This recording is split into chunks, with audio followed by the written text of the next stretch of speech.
ci li ñu daanelee sànq sax certainement la ñuy dooree ak suñu gan nekk Pape Malick Ndour ministre de la jeunesse de l'emploi et de l'entrepreneuriat monsieur le ministre ñu ngi lay nuyu di la ziar di la dalal jàmm. maa ngi lay fay di nuyu sa téléspectatrice ak sa téléspectateurs yi. di nuyu aussi ñi nga xam ne ñoom la ñu bokkal plateau muy sa naataango journaliste yi ak sa invité di nuyu askan bi nga xam ne moo ñuy déglu. merci beaucoup alors li ñu daanelee sànq muy démb li ñu yendoo li xew ci Wakam wàññi woon nañ tamit yeneen néew ay bés ci ginnaaw lu ci mel ni Ndar Chérif on commence par ça. monsieur le ministre comme ndaw yi nga yilif ñoo jëpp ci ñi jël gaal yi fan yi di dem wala ñu jaar ci yoonu suuf yi dem Libye wala ñu jëm ay Nicaragua en tout cas ñi ngi mbëkk di génn réew mi comme si dafa am ñu ne yaakaar lañ fi amatul wala amuñu liggéey comme yow lañ dénk wàllu ci gouvernement bi lan nga jàpp ni moo mën a expliquer phénomène bi ñuy dundaat. voilà Chérif da nga may d'abord ma jaale ñi nga xam ne ñoom la ñu ñàkk comme ni nga ko waxee ñu si bëri ay jeunes la ñu leen di ñaanal yàlla xare leen àjjana seen njaboot bi ñu fi bàyyi aussi ñu jaale leen bu baax a baax di wax ne toujours rek avec le cœur serré la ñuy wax ci phénomène bu mel nii parce que xale yi génn àdduna vraiment ay xale yoo xam ne yaakaar mënoon na judd si ñoom parce que ci réew mi lañ juddoo yoroo fi màggee fi mënoon nekk lu nekk ci réew mi donc suñu génnee àdduna ginnaaw perte bi nga xam ne mën nañ ko wax ne seen ñoom mbokk yi wala seen famille ñoo perte mën nañu wax aussi que nation bi toute entière ñoom ñoo perte donc vraiment c'est toujours regrettable donc d'être là à analyser ces situations donc lu ñu mën def rek avant ñuy gën a sori ci waxtaan bi mooy sensibiliser parce que loolu moo ñuy permettre ëllëg ñu bañ a nekkaat dans les mêmes situations parce que daanaka loolu rek moo fi des parce que gis nañu ne xale yu bari ñuy dem ñàkk xam moo tax ñuy dem ñenn ñi gisuñu ne war nañu mën a tekki seen dëkk te loolu war na mën a nekk donc moo tax dinañ leen sensibiliser wax leen ne li ngeen di wuti amaana mu ngi fii seen réew soo leen fi toogee da ngeen fi mën a gis seen bopp mën a liggéey ndax ñeneen ñu mel ni yéen toog nañ fi sàccuñ defuñ lu ñaaw defuñ lu bon te génn nañ ci. donc nañu gëm yàlla xam ne àdduna. noonu la demee waaw c'est on va faire le diagnostic. Voilà. Mais quand même dans ces situations. Je pense que sensibilisation bi daf ci am solo sànq am na ku ma dégg si yoon bi bu may ñëw muy wax ne sensibilisation bi ñuy def souvent duñ koy tàyyi di ko def parce que yu mel ni gis nga chaque fois rek dañuy ne wéy nañ ko diagnostiquer nañu wax situation bi nu mu demee kii ne kii mooy responsable kii ne kii mooy coupable kii ne état bi la kii ne nee na waa état bi taxaw naa ñu ñoo fi def lii ba fàtte li gën a am solo muy sensibilisation bi donc nga may ma rek ma taxaw foofu gën a wax xale yi daal que ne ay solution ñu ngi fi wuti ci dëkk jàmbur te dëkk yooyu tamit jafe-jafe yu bëri am fa yaakaar naa mënul nekk solution donc toog jéem a réfléchir ñu ni tamit état ñu gën a góorgóorlu gën a fexe ba xale yi nga xam ne dañuy dem ndax dañu am lu ñu yaakaar fële ñoo mun ko gis seen réew. loolu parce que sensibilisation woy baax na trop parce que migration moom moo àdduna ànd ba à la kulial ba humanité sosoo ba léegi nit ñi dañuy dem ak a dikk. xëy na kay li ñu war a wax mooy ñu teg ko ci yoon. moo tax bu ne ko ne toog leen wala lépp a ngi fii ci réew mi loolu lépp mënut a nekk ci réew mi parce que am na loo xam ne faaw ñu dem jëli ko bitim réew. voilà c'est que en fait su may def sensibilisation c'est pour un peu wax ak ñi nga xam ne dañu jàpp ne dañu war a dem pour tekki. donc ñooñu laay waxal mais effectivement comme ni nga ko waxee soo bëggee def analyse bu globale ci situation bi nga xam ne moom la ñu am doo yem rek ci ne nit ñi dañuy dem parce que c'est des questions sociales c'est des questions économiques ñoo tax ñuy dem am na ñoo xam ne dem moo leen neex loolu il faut le dire am na parfois bëgguma stigmatiser mais am na yenn régions yoo xam ne soo xoolee ñoom peut-être leen gën a motivé souvent mooy dem parce que voilà gis nañu seen yeneen grand wala yeneen xarit wala seen yeneen mbokk yoo xam ne demoon nañu ci kaw donc loolu aussi daf ci am donc am na aussi ay xeet yoo xam ne naturellement dañuy bëgg di voyager dañuy bëgg di génn dem immigration ak yu mel noonu donc loolu daf ñuy permettre ñu wax ne soo bëggee analyser la situation véritablement doo yem rek ci carcan wu xale yi dañu amul solution donc ils sont obligés ñu dem bien vrai nag effectivement je le confirme que bëri na si ñoo xam ne dañuy dem parce que dañu jàpp ne amatuñ solution fii moo tax ñuy dem donc ñooñu la ñuy sensibiliser donc en fait pour dire les choses de manière très claire pour répondre à ta question état bi am na ay affaires yu am solo yoo xam ne def na ko fi yaa ngi dégg doyul état bi il faut mu gën a góorgóorlu gën a def loolu c'est clair parce que ak loo munti wax bu ñu fi nekkee ba léegi monsieur le ministre nga baal ma laataa ñuy dem ci état bi li mu def yaa ngi wax sensibilisation bi mais de quelle façon parce que lii du guléet yàgg na depuis des années ñu ngi sensibiliser léegi jamono ji booy sensibiliser yan argument ngay jox xale yi ndax boobu ba léegi yaa ngi leen koy wax mais terewul ñu ngi wéy di dem ba léegi lan nga leen di wax lu bees ngir mën a dugal seen bopp ni xaj na tukki du tekki. dafa am benn exemple boo xam ne dama koy faral di joxe dama dem assemblée nationale bu ñuy voté budget ministère de la jeunesse bi passé xam nga assemblée nationale dafa fekk ay députés yoo xam ne ay députés diaspora lañu. ñoom ils sont censés représenter suñu mbokk yi nga xam ne ñu ngi France wala ñu ngi Canada wala ñu ngi États-Unis bon député bi bu mu jëlee parole dafa ma wax lu am solo loo xam ne dafa révélé lu bëri ci lu ma xamul woon ci phénomène dem mu ne ma monsieur le ministre dégg nañu FONGIP dégg nañu DER dégg nañu 3FPT dégg nañu ay programme yoo xam ne état bi mu ngi koy jagle ndaw yi waaye seetlu nañu ne ndawu diaspora yi dañ ci xaw a ñàkk gis seen bopp loolu nag li ma révélé mooy am na nit bu jógee dem mais ba léegi en tout cas ci baatu seen député ñu ngi réclamer que état bi aussi gestu leen bien vrai que état bi mu ngi koy def parce que FAISE par exemple benn instrument la boo xam ne mu ngi gunge waa diaspora fële te yaakaar naa chaque fois soo déggee waa diaspora ñuy apprécier ay efforts FAISE léeg-léeg ñu xeeb ko léeg-léeg ñu ne waaw FAISE daf ñu war a gën a taxaw cela veut dire quoi cela veut dire que dem foofu ci kaw taxul nga génn ci comme ni ñu ko yaakaaree ndax ñi dem fële su fekkee ne ñoom ñooy wote wallu ba ñun lu ñuy def fii ñu xeeb ko lool ba tax ñoom ñu war ci mën a gis seen bopp ba koy réclamer bu biir assemblée nationale dafa lay révéler ne dem rek nekkul solution. Donc pour vous dire en fait mu terminer pour vous dire un peu par rapport ak sa question. Premier point de sensibilisation bi c'est de dire la vérité aux jeunes. C'est de leur dire de manière claire, nette, précise et preuve à l'appui que la crise elle est partout. Que soo demee France wala nga dem États-Unis wala nga dem Canada da nga fekk ñoo xam ne dañu fa juddu yaru fa màgg fa te gisuñu seen bopp tey ñi nga xam ne ñoom ñooy instrumentaliser la souffrance des jeunes au Sénégal lan la ñuy wax dañ naan suñu zircon bi dañ ko jël jox ko étranger yi dañu jël suñu Auchan bi imposé ko mu yàq suñu kii mais de la même manière soo demee foofu am na ñeneen ñoo xam ne ils ont le même comportement dañ naan étranger yi ñoo ñëw di jël suñuy liggéey moo tax mu am crise donc gis nga crise su amee dafay am repli de soi loolu moo nekk dans le monde donc ñoom itamit nañu xam ne fa la ñuy dem yaakaar naa bànneex rek dew fa te yaakaar naa nag tekki balaa muy neex sa dëkk nga koy defee. D'accord. Beneen bi point sensibilisation bi wax nga ko sànq mooy que ñu wax leen aussi li nga xam ne état bi mu ngi koy def comme effort léeg-léeg ñaare ñoom dañ ko dul xam ak lu ñu mënti wax waxu mën a doy na bu amee moom dañ ci mën a. non du ma ci sori sax tey lu ne fàng kenn waaw mais du ma ci sori non du ma ci leeree rek nit ñi teg non leer na du ma ci sori tey pour une simple et bonne raison leer na ak loo mënti wax. FONGIP non du ma ci xuus laa bëgg wax FONGIP ak loo ko mënti waxal. mu ngi def ay merveilles ci réew mi DER 3FPT direction emploi ñëpp ñu ngi def ay merveilles par contre du ma ci wax parce que je sais que doyul en toute modestie xam naa ne état bi war na gën a def ay efforts donc li am mooy état bi mu ngi def ay góorgóorlu ay jéego waaye nangu nañu de manière très modeste que ne doyul war nañ ko gën a mën a yokk ndax su doyoon yaakaar naa amul kenn kuy toog Sénégal fii te du liggéey. donc loolu aussi c'est un fait qui est là il faut qu'on balaa muy génn ci registre boobu parce que waaye boobu ak léegi monsieur le ministre mu ngi wax mbiru sensibilisation bon dégg nañ souvent olof yi naan lëkkat wala kallu kese voilà naxu lu béy tey est-ce que jotul ngeen gi gën a jege population bi nga xamante ne ñoom ñoo gën a loru ci phénomène bi parce que yaa ngi cité léegi ay structure yoo xamante ne état bi wala ay instruments yoo xam ne nguur gi teg na ko ngir jàppale jeunes yi mais accessibilité bi booba ak léegi mooy problème bi nga xamante ne à chaque fois moom la ñuy wax tey est-ce que jotul boo leen évaluer li nga xamante ne moom lañ ci jot a def ba pare ngeen nas yeneen pexe ngir gën a jege population bi nga xamante ne ñooy dund ci wetu géej gi. ok bon déjà dinaa répondre ci question boobu mais dama bëggoon encore une fois man taxawaat ci beneen mbir pour ñu gën a xam. bu may ñëw sànq dama lire benn récit boo xam ne ci benn journal la Courrier benn waajur buy wax ne moom doomam fukki at ak juróom-ñett la am mu muy dem tàggoo ko mais ak lu ñu mënti wax xale bu am fukki at ak juróom-ñett de mon point de vue warul am ay préoccupation sociale wala préoccupation économique yu tax muy dem xale bu am fukki at ak juróom-ñett jàng la war a jéem a def te yaakaar naa fii Sénégal amul kenn ku bëgg jàng te état bi du la permettre nga mën a jàng aussi bien su fekkee ne secteur formel bi la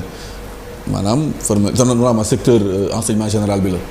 mun nga jàng su fekkee ne secteur formation professionnelle yaakaar naa effort yi ci état bi def war na la mën a permettre nga jàng loolu nag encore une fois dama ko doon rappeler pour gën a mën a étayer la thèse selon laquelle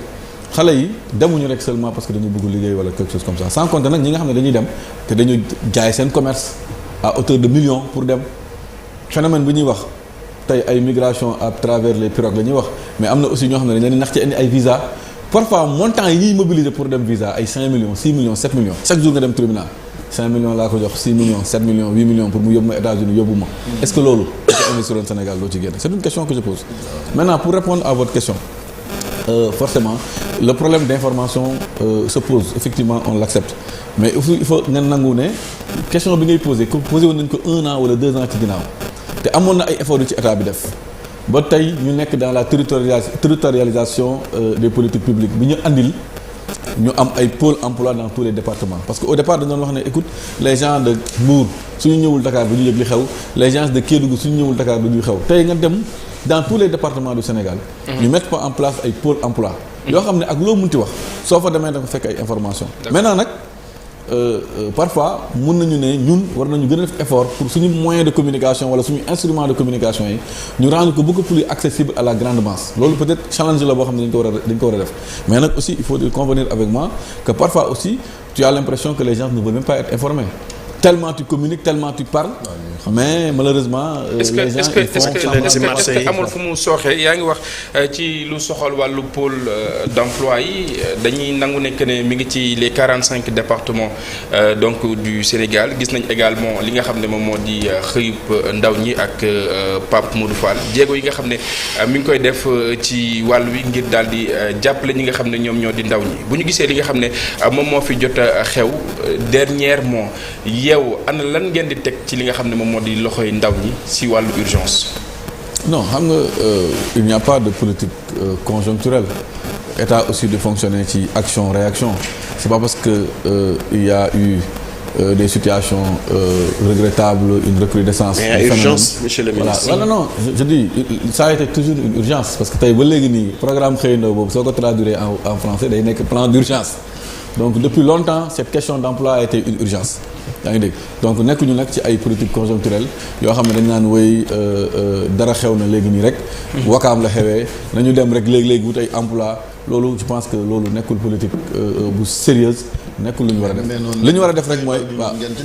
non ndaw ñi mars lañu génn ci mois de mars gone yi yëngal dëkk bi mais programme d'urgence la woon boo xam ne nekkuloon programme joni li ñu def mooy dañ ko étaler sur 3 années yaa ngi dégg loolu quand même c'est un programme voilà de plus ou moins long terme yaa ngi dégg donc loolu moo fi nekk maintenant li nga xam ne moom la ñu war a def ci situation yu mel ni d'abord mooy ci période de crise yi li ñu ciy war a def mooy masawu ñi nga xam ne ñoom ñoo loru sensibiliser davantage utiliser canaux yu mel nii nga xam ne yéen a ma ko offrir maa ngi leen ciy remercier de passage pour gën a renforcer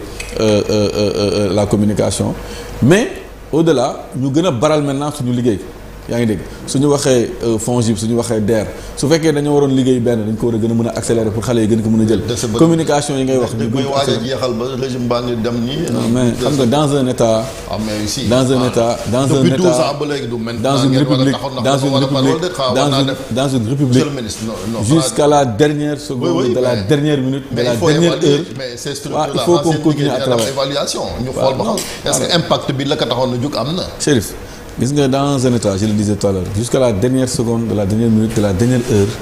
liggéey su ñu waree dañuy liggéey ñun jusqu'au 2 avril su ñu amee lu ñu war a def dañ koy def sans difficulté et sans état d'âme maintenant su fekkee da nga ne dañu war a baral je suis d'accord war nañu baral war nañu gën a bala ñoo baral sax il faut ñu taxaw maanaam taxaw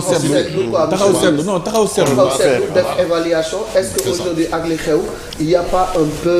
un échec dans ces politiques d'emploi des jeunes mais mënuñu wax échec parce que ak loo mënti wax tey soo tegee FONGIP da nga gis ay sénégalais yu ne ñoom gisuñu seen bopp mais aussi da nga gis d'autres sénégalais yu ne grâce à FONGIP dañoo jógee extérieur ñëw di liggéey fii wala grâce à FONGIP seen idée de projet bi ñu amoon mettre nañ ko en place ak loo mënti wax da nga gis ay sénégalais yu leen a DER maintenant nag man du ma particulariser et waxuma ne parce que simplement des sénégalais ont dit que ils ont réussi à traverser ils ont réussi à partir de ces initiatives yi nga xam ne ñoom ñoo leen accompagner woon que naturellement nekkul échec loolu du ma ko wax mais il faut dire que y a eu beaucoup d'efforts qui ont été faits maintenant nag d'accord naa aussi que ne war nañu gën a baral d'accord naa ne war nañu gën a yokk ay moyens d'accord naa ne war nañu gën a imaginer ay instruments yoo xam ne quand même dafay pertinent boo xam ne ñëpp dañ ciy mën a gis seen bopp. loolu moi je suis parfaitement d'accord. mais solution d'urgence war na mën a am par rapport ak situation bi parce que le phénomène voilà c'est vraiment dramatique monsieur le ministre. Programme Xëy Ndaw yi a été une solution d'urgence par rapport à une situation bien donnée qui peut être assimilable à ce qui se passe aujourd'hui parce que tamit ñëpp nga gis nañ ne mois de mars peut-être xale yi jarul leen woon ñuy dugg ci gaal yi di dem ba mu ñu am ay mort mais am na ñu bëri ñu génnoon ñoo xam da ngay xam ne visiblement seen problème mooy problème mu emploi. loolu def nañ ko am na ay résultats ñëpp xam nañu ne programme bi en principe 2023 bi la war a jeex ñu ngi ci phase u réfléchir pour voir yan inconvénients wala yan difficultés ñoom ñoo nekkoon ci programme boobu pour su ñuy lancé waat beneen programme mu nekk programme bu gën a pertinent effectivement programme Xëy Ndaw yi am na loo xam ne jëluñu ko ci en charge. bëri na ay problématiques yoo xam ne dafay interpeller les jeunes sénégalais qui n'ont effectivement pas été pris en charge par le programme Xëy Ndaw yi donc c'est l'occasion pour nous donc de revoir tout cela et après d'aller vers un nouveau programme boo xam ne mooy. gën a mais monsieur le ministre ci wàllu communication non ci wàllu communication bi est-ce que am na benn approche de proximité. ci xale yi ndax boo ñëwee xaj na ci xale yi jàkkaarloo ak ñoom yaa ngi wax sànq langage de vérité aussi ça concerne fii Sénégal aussi également ndax bu ñuy wax xale yi dañ leen di faral di wax dellu leen ci mbay mi et tout accès à la terre ñëpp xam nañ ne dafa jafe gis nañ fi ñu bëri ñoo xamante ni même wàllum entrepreneuriat bi sax nit ñi dañuy décourager xale yi ndax dañuy commencé xañ na gis ay gàllankoor et tout est-ce que am na benn approche boo xam ne dañuy ñëw jege xale yi wax leen carrément li am wax leen li am dëggantaan ngir ñoom xañ na bu ñu bëggee sóobu ci yooyu ñu bañ cee am yenn jafe-jafe wala ñu xam li leen di xaar aussi parce que à côté des diplômés yaay ñi nga xamante ni tamit amuñu diplôme peut-être amuñu formation yooyu yëpp xañ na ñu ngi ciy def ay jéego et tout mais am na lu bari lu des non mais xam nga approche directe bi weesuwul nga ñëw ne leen FONGIP de képp ku bëgg def crédit te amoo loo garantir mu ngi fii pour mun la garantir ñu mun la démontrer avec des chiffres yu leer mun la démontrer aussi avec des faits yu clairs parce que ay sénégalais ngay gis ñu ne effectivement dem naa FONGIP déposé naa sama projet lii la woon lii laa ci am donc communication bu direct weesuwul loolu. mais xam nga loolu tuuti na par rapport ak cible bi. bi ngeen bëgg a jot non je suis parfaitement d'accord parce que xam nga tamit réew. mais tout est urgence. tey problème mu emploi la ñuy wax mais suba mun nañu andi beneen problème mun nañu andi problème mu vie chère. gannaaw suba mën nañu andi problème vie chère kay moom mi ngi am ba léegi monsieur le ministre mais bu emploi amee ñu am ci doon jàpp rek lu dund gi cher cher mën nañu andi problème mu santé gannaaw suba ñu andi problème éducation donc tey tout est prioritaire yaa ngi dégg et maintenant dans cette logique là état bi naturellement dafay arbitrer jël benn xaalis dugal ko ci secteur bi beneen xaalis dugal ko secteur bële mais li leer ba leer mooy secteur éducation secteur jeunesse de manière générale parce que secteur jeunesse éducation ci la bokk alal bu bëri ñu ngi koy dugal foofu muy éducation des jeunes muy formation des jeunes muy l'emploi muy la promotion de l'entrepreneuriat loolu yëpp ay efforts la yoo xam ne gouvernement bi def na ko léegi nag je suis d'accord avec vous que parfois da ngay def lu bëri mais parfois soo xoolee impact ci population bi day poser problème parce que effectivement nous avons beaucoup de jeunes qui sont formés beaucoup de jeunes qui réclament de l'emploi yaa ngi dégg ñun suñu population très jeune très souvent dañuy comparer ak yenn pays naan wey soo demee Europe soo demee États-Unis soo demee France foofu amul kii mais il faut que ñu relativiser parce que ñoom ils ont une population vieillissante ñun on a une population très jeune. Aujourd'hui on parle de 70% de jeunes. mais loolu justement avantage la pour un pays nga am non mais avantage la parce que effectivement am nañu woy dividende démographique mais attention waaw mais attention il faut nga relativiser loolu. Comment ça loolu nga relativiser parce que tey aujourd'hui soo nekkee jeune tu as beaucoup plus de besoins en termes de santé en termes d'éducation d'emploi entrepreneuriat et tout ça là dafay ëpp ay besoins wu ñi nga xam ne peut-être une population vieillissante loolu dafay nekk autant tu as beaucoup plus d'énergie autant tu as beaucoup plus de bras qui peuvent effectivement contribuer à la croissance mais autant aussi xaaral ma yeggali mais autant aussi en retour tu as beaucoup plus de besoins tu as beaucoup plus de charges à supporter loolu aussi c'est une réalité qui est là donc man li ma ciy wax rek mooy d'accord naa ne état bi mu ngi def ay effort mais gëm naa aussi te d'accord naa aussi que l'état war na gën a mën a yokk effort xaalis moom mooy liggéey donc d'accord naa aussi que davantage les budgets qui sont consacrés aux jeunes dañ ko war a gën a relever. ci wàllu budget yooyu monsieur le ministre ci cadre xëyum ndaw ñi ak direction de l'emploi ba tey am na benn pàcc boo xamante ne ni donc yéen a ngi gunge ndaw ñi moo xam ci wàllu pourcentage maanaam ñi nga xam ne taxawal nañ seen entreprise. ba noppi ngeen leen di gunge pàcc boobu également je pense que yoon la nga daal di koy leeral bu ko defee ndaw ñi nga xam ne ñoom ñooy seetaan ñu mën a xam beneen question bi mooy également depuis nga nekk ci bopp ministère bi ba tey fan nga ko jëlee ak fan nga ko indi ci jamono yi nga xam ne ndaw ñi soxla nañu xëy. voilà en fait li ngay évoqué sànq c'est un des instruments parmi tant d'autres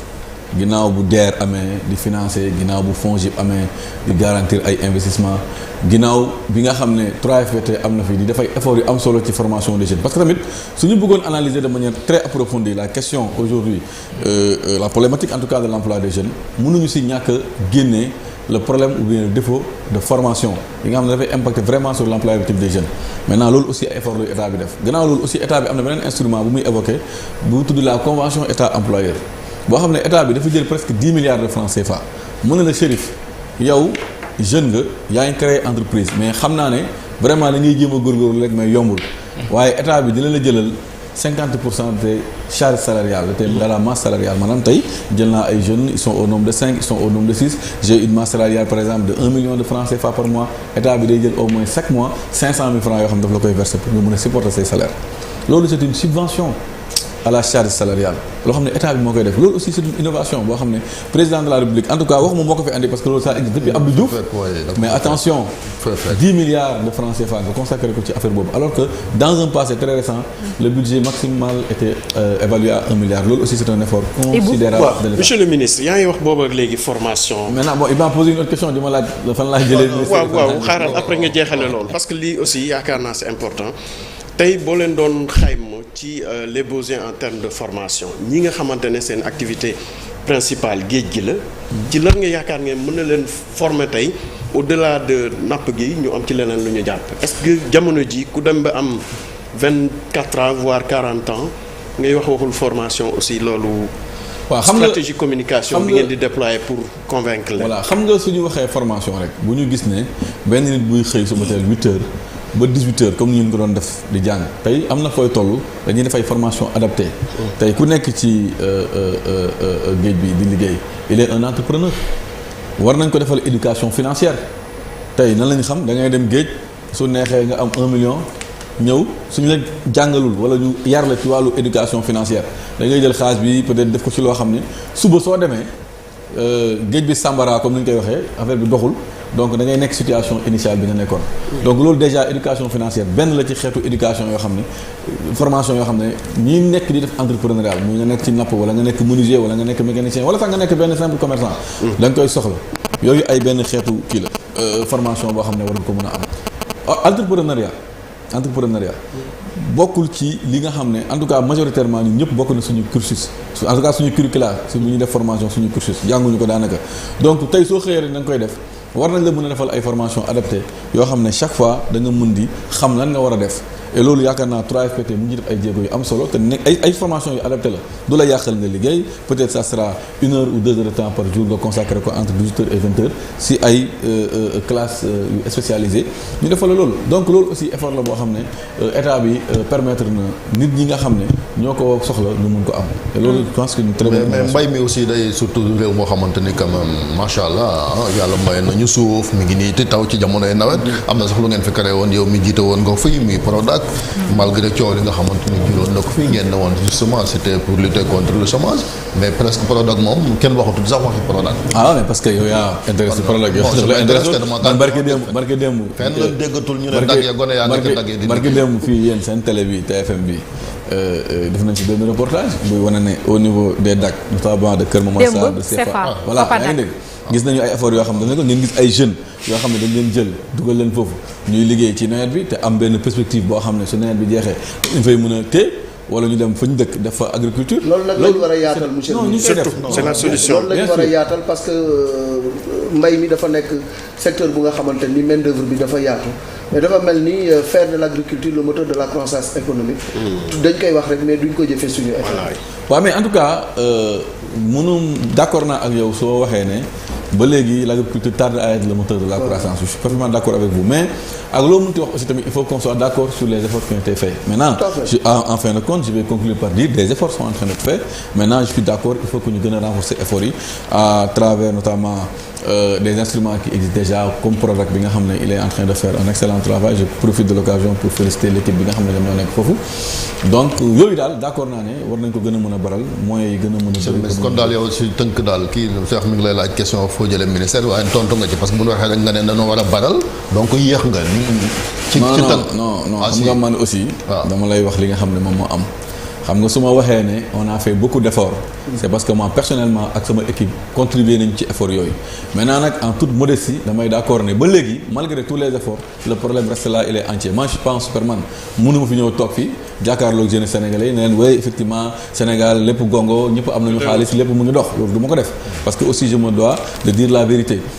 c'est très clair. on est en train de faire des efforts am na fu ñu jëlee ministère bi am na fu ñu ko yegg tey aujourd'hui yaa ngi wax en termes de communication et d'information moi je pense que lu am solo def nañ ko ci tey ministère de la jeunesse c'est un lieu boo xam ne jeune bu nekk mën nga xëy suba teel ñëw laajte lan moo fa xew ñu informer la on est très transparent on parle avec tout le monde la preuve je le dis chaque jeudi au niveau du ministère c'est des audiences sans rendez-vous et pour su ma ñëwee damay gis ay jeunes yoo xam ne dañuy ñëw di wax expliquer la benn problème mu ndaw boo xam ne c'est facilement réglé ñaata jeunes ñooy ñëw ci man il parle toujours waaw man dama doon def formation ma ne ko noonu est-ce que xam nga ne 3FPT dañuy subventionner ay formation soo la wooyee 3FPT téléphone je profite de l'occasion pour saluer la directrice générale mu ne pourtant secteur boobu booy boobu bëgg former barki démb ñu ngi fi doon def ay recrutement mais on n'a même pas atteint le nombre de personnes yu ñu soxla woon. su ko defee non je suis d'accord non mais on communique mais xam nga tey ñu ngi communiquer tey li may def nii. mais da ngeen di fekk gone yi ci li nekk TikTok banque fi réseaux sociaux yi. mais on le fait mais on le fait mais xam nga tey soo xaaral parce que xam nga ñun on le fait. ñun on est présent le ministère de la jeunesse est présent partout dans toutes les sphères de communication. non dans toutes les sphères de communication ñu ngi foofu mais dama leen ne au-delà approche directe bi dañu koy def parce que su jeunes yi yëgee ne. soo demee ministère de la jeunesse lu mu métti da nga gis ministre bi wala da nga gis collaborateur am moi je pense que loolu au moins tu es rassuré que tu peux avoir accès à l'information non je suis d'accord dama lay jox benn exemple rek bi montrer notre disponibilité à discuter avec les gens parce que qui peut le plus peut le moins quelqu'un qui peut effectivement consacrer une journée entière pour écouter les jeunes yaa ngi dégg kooku moi je pense que du lésiner ci ay moyens mu nekk moyen humain wala lu munti doon pour communiquer en grande masse maintenant parfois aussi tamit yéen journalistes yi da ngeen si war a jàppale tey au moins je suis très heureux et très fier de participer ci benn waxtaan boo xam ne waxuñu waxu politique. ñu ngi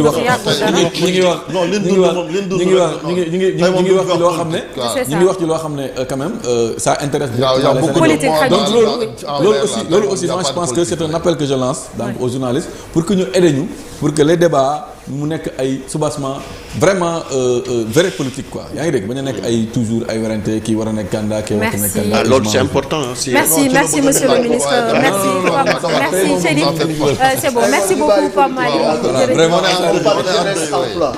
on s'en réjouit merci beaucoup Pape Malick Ndour ministre de la jeunesse de l'emploi et de l'entrepreneuriat ñu ngi lay ñaanal kenn ak jàmm merci beaucoup ñu jàll ci l'observateur ak record li ñu xëyee tey